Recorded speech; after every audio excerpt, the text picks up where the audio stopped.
सर्वशक्तिमते परमात्मने श्री रामाय नमः। सर्वशक्तिमते परमात्मने श्री रामाय नमः।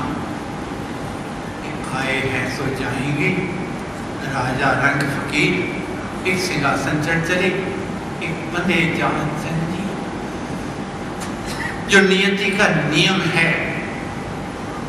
उसको कोई तोड़ नहीं सकता, परिवर्तन का नियम है, वो चलता रहेगा। लेकिन उस परिवर्तन के साथ आए हैं सो जाएंगे, राजा रंग फकीर एक सिंहासन चढ़ चले, एक बंदे जान संजी। अपने मन के अंदर ये सोचना है, जैसे हमारे गुरुदेव गए, स्वर्गीय सेठी जी महाराज गए, माँ जी गए, पिताजी गए, ऐसे सिंहासन लीन होकर गए।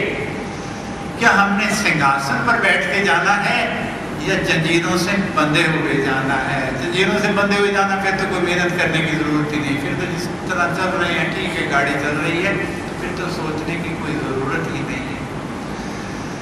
लेकिन अगर सिंहासन पर बैठ के जाना है, रामायण में आया है कि दशरथ ने कहा कि राम जी को सारे इतना प्यार करते हैं, कौन सी खास बात है उनमें? तो उनका है कि सरल सहज और सुलभ है राम हमारे, जन के चांद नयन के तारे। राम जी सहज हैं, सुलभ हैं, सरल हैं। राम जी के गुण पढ़ते हुए भी, जब रामायणी सत्संग होता था तब भी सामने दिखते थे, पिताजी का स्वरूप सामने आता था और अब भी वही स्वरूप सामने आता है। पहले हम सोचते थे कि पिताजी ने ये नियम नहीं बनाए, वो नहीं बनाए, मिलने का समय होना चाहिए, दरवाजा बंद होना चाहिए, बहुत कुछ सोचते थे। लेकिन अब देखा है, लोगों का अंधा प्यार देखा है। विदेश में हम होकर आए, वहाँ पर यहाँ से तो यही सुनकर गए थे कि शनिवार इतवार के सिवा उनको तो सांस लेने की भी फुर्सत नहीं होती, कोई घर का कितना भी प्यारा हो। ऐसे स्थान पर, ऐसे देश में लोगों ने जो अथाह प्यार दिया है, नरेश जी साथ जाए कभी इनसे पूछता है, ऐसा अथाह प्यार का सागर उन्होंने बढ़ाया है। 40 व्यक्ति वहाँ के हमारे साथ 2 हफ्ते लगातार चलते रहे। हमने हाथ जोड़े उनके आगे, जाइए अपने काम करिए, नहीं, जब तक आप न्यूयॉर्क एयरपोर्ट से चले नहीं जाओगे हम आपके संग रहेंगे। जहाँ हम सोच के गए थे कि सिर्फ शनिवार इतवार को सत्संग किया करेंगे, वहाँ 14 दिन दोनों समय सुबह और शाम का सत्संग होता है। वहाँ लोगों का आना ये केवल पिताजी का जो नियम को ताक पर रखकर, कोई दरवाजा नहीं, कोई कुछ नहीं, कोई पाबंदी नहीं, जब आए जब कोई जाए। हमारे पुराने घर में कोई भी किसी वक्त जाए तो फिर भी व्यक्ति खड़ा होता है बाहर, किसी को पूछने की जरूरत नहीं, सीधे आते थे। और आते पिताजी क्या कहते थे, अगर खाना खा रहे हो कहते आ जाओ बेटा मेज में आ जाओ, मेज पर आ जाओ, मेरे साथ खाना खा लो, बाद में बात करते हैं। तो सहजता थी। सहजता किसे कहते हैं? जहाँ अपनापन महसूस हो। सच्चे संत की शरण में बैठ मिले विश्राम, मन मांगा फल तब मिले जब पे आते ही अपनापन महसूस होता था। थकावट तो क्या, महीनों बरसों की थकावट दूर हो जाया करती थी। सरलता थी, सादगी का स्वरूप थे। महाराज ने भक्ति प्रकाश में लिखा है कि किसी को देखना हो कि वो साधु है कि नहीं, संत है कि नहीं, सन्यासी है कि नहीं, वैरागी है कि नहीं, त्यागी है कि नहीं, उसके वेश को देखने की जरूरत नहीं, उसके बाने को देखने की जरूरत नहीं। वेश तो क्लीश है, लोग पाल रहे हैं, बाने बहाने बाद अपने बहाना कर रहे हैं। तो कौन संत है? सादेपन में साधुता, सरल शुद्ध हो भाव और परम पुरुष के दर्श का चढ़े चौड़ना चाह। सखी सरलता साध ले और टेढ़ा पंदे छोड़, द्वार बाहरी बंद कर, भीतर के पट घट में नाम मूर्ति धरिए, पूजा अंतर्मुख करिए, आंखें मूंद के सुनिए सितार, राम नाम सुमधुर झंकार। तो आज के दिन मुझे ये कहना है, जो सारा कुछ कहने का मेरा भाव और तात्पर्य ये है कि हमें ये जानना है कि हम किसके वंशज हैं, किसके अंश हैं। हमारे महाराज, हमारे गुरुदेव कैसे थे? महाराज ने एक दफा बताया था, वैसे ही प्रकरण पर ये नहीं अपनी बात की कहानी करते थे कि मैं एक दफा शिमले में लोअर शिमला की तरफ जा रहा था, नीचे उतर रहा था, तो मैंने 3 दिन से भोजन नहीं किया था, क्योंकि हम किसी से खाना भोजन मांगा नहीं करते थे। कोई दे दे तो खा लिया, नहीं दिया ऐसे ही चलते रहे। भोजन नहीं किया था, पानी भी रास्ते में नहीं मिला था। मैं सीढ़ियाँ उतरते हुए बेहोश होकर गिर गया। तो एक नीचे जो क्वार्टर्स, सर्वेंट क्वार्टर्स थे, वहाँ पर एक चौकीदार ने देखा कि कोई बाबा है और कोई कपड़े पहने हुए हैं, साथ में झोला है उसके, और बेहोश पड़ा है। वो मेरे पास आया, आकर पानी छिड़का, पानी पिलाया, मैं होश में आ गया। मुझे कहने के बाबा भूखे को भूख लगी है? अरे सिर ला दिया, हाँ भूख लगी है। कहते वो गया अपने सर्वेंट क्वार्टर में गया, वहाँ 2-3 दिन की बासी रोटी पड़ी थी, उसको उसने पानी उबलते हुए पानी में गर्म किया, गर्म करके उसमें थोड़ी सी शक्कर डाली, वो डालकर मेरे को लेकर आया मेरे पास, और मुझे उसने वो शक्कर और वो उबली हुई रोटी खिलाई। महाराज ने किस प्रकरण में कहा था? ये नहीं कि वो अपनी व्यथा बताने के लिए, नहीं पिताजी हम बैठे थे कि नहीं भगत, जो भूख है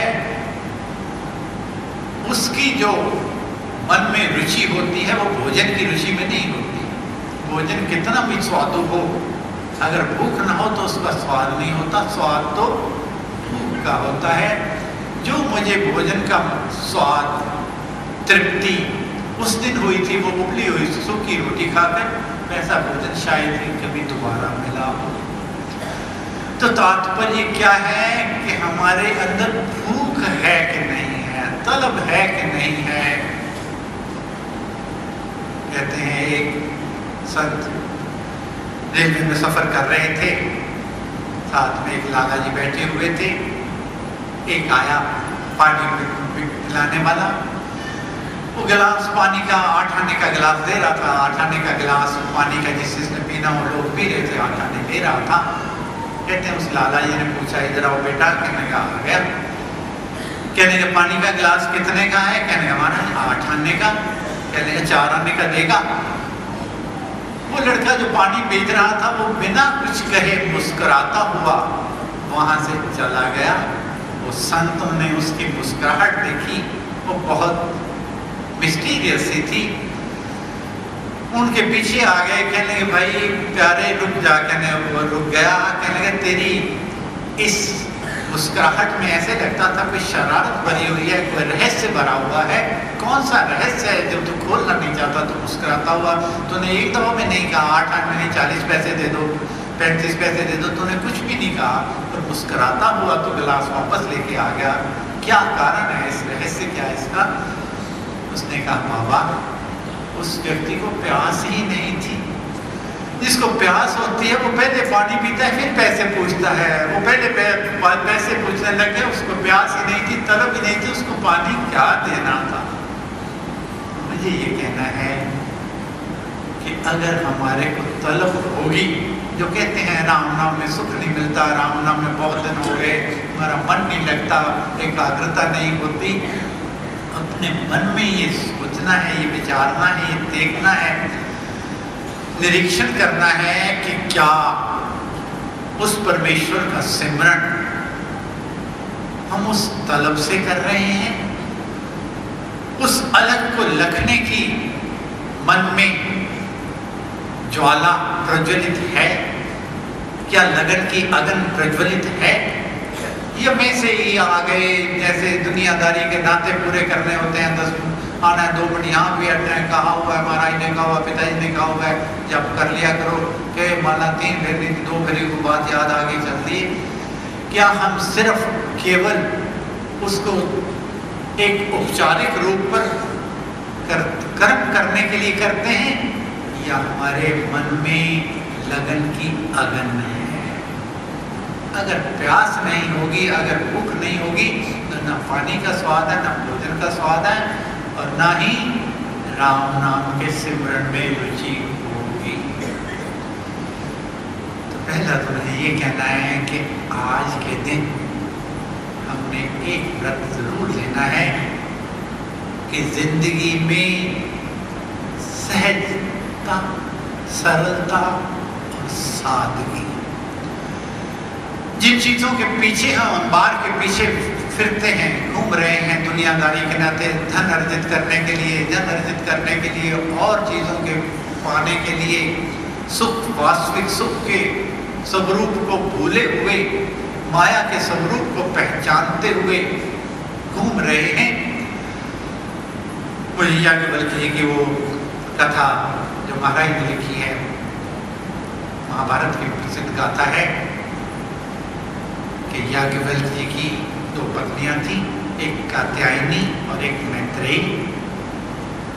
याज्ञवल्क्य जी के मन में जब बहुत अमीर थे, बहुत धनाढ़ थे, बहुत बड़े जिम्मेदार थे, बहुत कामों वाले थे वो, लेकिन एक दिन आया जब उनको मन में विचार आया कि दुनियादारी, अब अपने कर्तव्य कर्म हमने जो दुनियादारी के नाते थे भगवान ने सौंपे थे, समाज के प्रति, देश के प्रति, परिवार के प्रति कर्तव्य कर्म कर लिए हैं, अब मुझे अपने आप को जानना है, क्योंकि कहते हैं कि अपने आप को जान के ही इस संसार से विदा होना चाहिए, विदाई देनी चाहिए। तो उन्होंने मैत्रेयी को बुलाया और कहा, देवी, मैं तो अपने आप को जानने के लिए, पहचानने के लिए, उस परम आनंद की प्राप्ति के लिए मैं तो जा रहा हूँ, लेकिन मैं नहीं चाहता कि मेरे जाने के बाद तेरे को कोई कष्ट हो, तेरे को कोई तकलीफ हो, कोई दुख आए।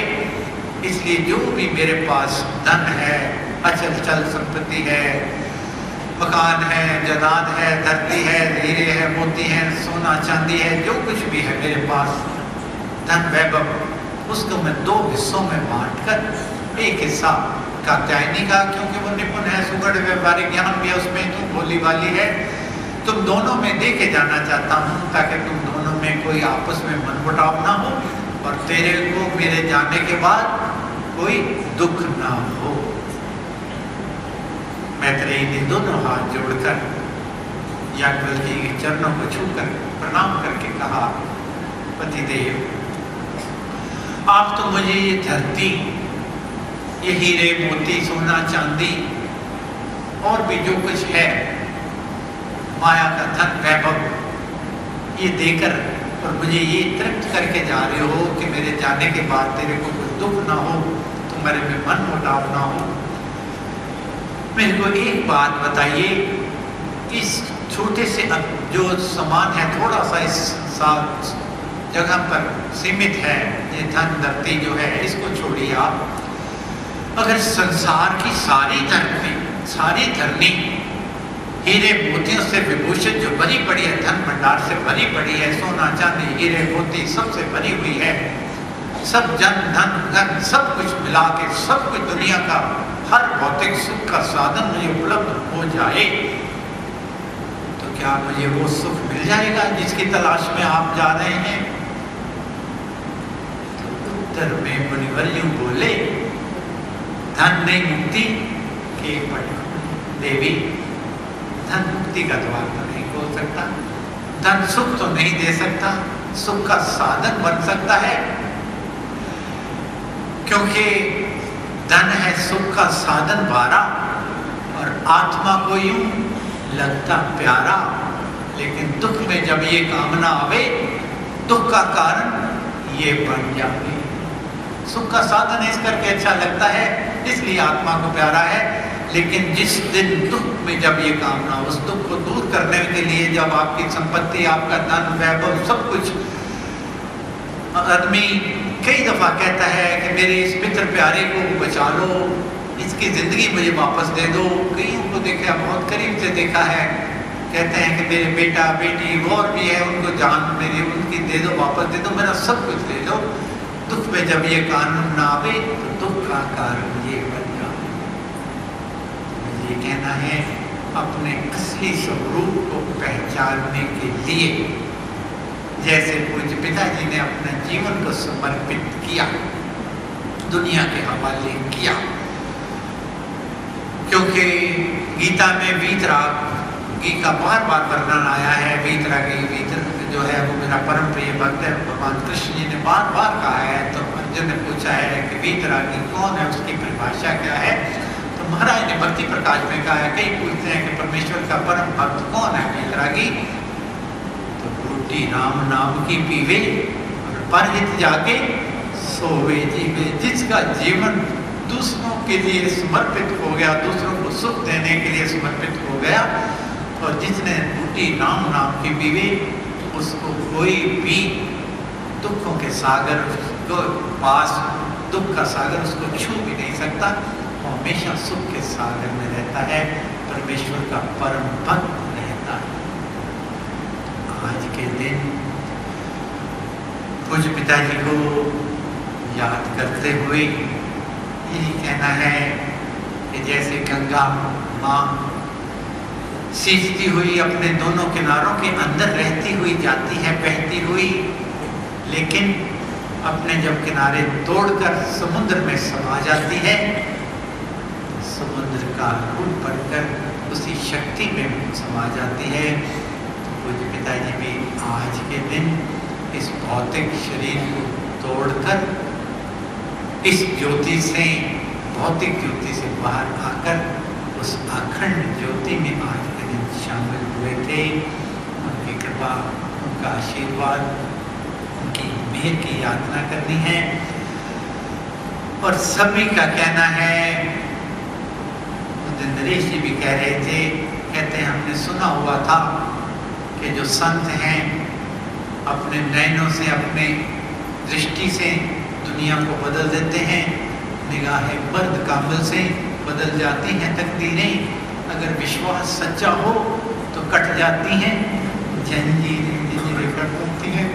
अपनी दृष्टि से सबको कितनों को निहाल करके गए हैं, कितनों को बदल कर गए हैं, और अब वो अखंड ज्योति की शक्ति का परिणाम, शक्ति का स्वरूप सब तरफ कोई भी नहीं है जो ये कह सके कि मुझे उस शक्ति का आभास नहीं हुआ। जी राम नाम की पाइए, पाथे साथ राम ले जाइए, नाशे जन्म मरण का खटका, राम भक्त रहे नहीं अटका। हमें भी अर्जित करने के लिए प्रेरणा भी मिले, पथ भी मिले और निर्विकारता भी मिले। हाथ जोड़ मांगू हरे, सेवा कृपा प्यार विनय नम्रता दान दे, देना